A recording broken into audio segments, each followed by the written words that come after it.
happy Monday. So I want to talk about plyometrics today.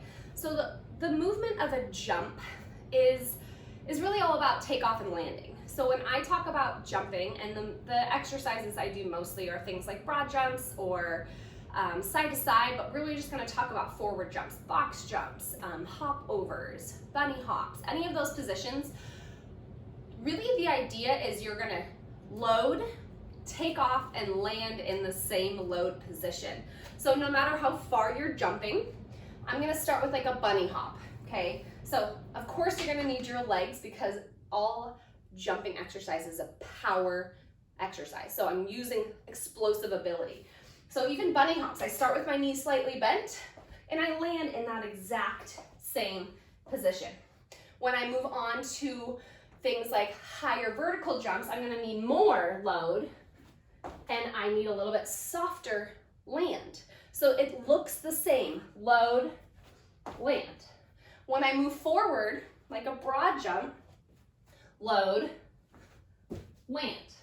So box jumps are almost the same. You're probably not going to squat as much as when you land, but as I box jump, I really am focusing on that same idea, load, land, and then extend. So don't allow your body to change or break that position. I never want to land with my legs straight. I really try not to land forward because I want power comes from here.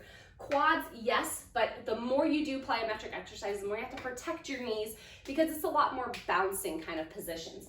So the few things that I see is landing here, or in a broad jump, letting your knees go forward or not shifting back to your heels fast enough. On the box, once you start getting really high, you start bouncing on your knees. So if this was a really high jump, it's that bounce and stand.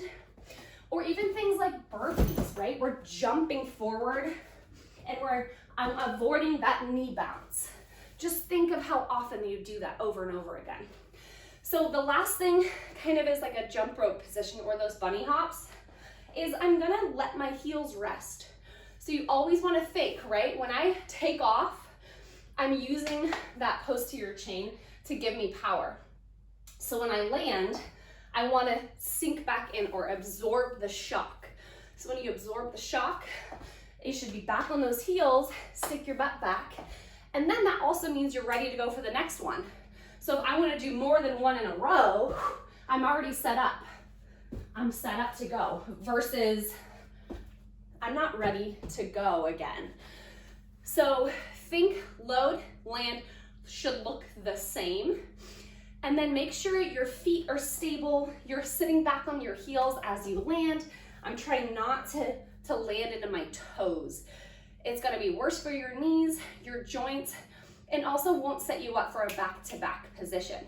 So give yourself a little practice, even if it's just that little bunny hop practice, and then you can start moving it up to broad jumps, box jumps, tuck jumps are the same, right? I'm ready to go. I'm ready to go. So you always want to think, what's the next step? Especially when you move to sports, right? So if we start doing this into sports, you need to be ready for the next phase right away. So set yourself up for that and give it a shot.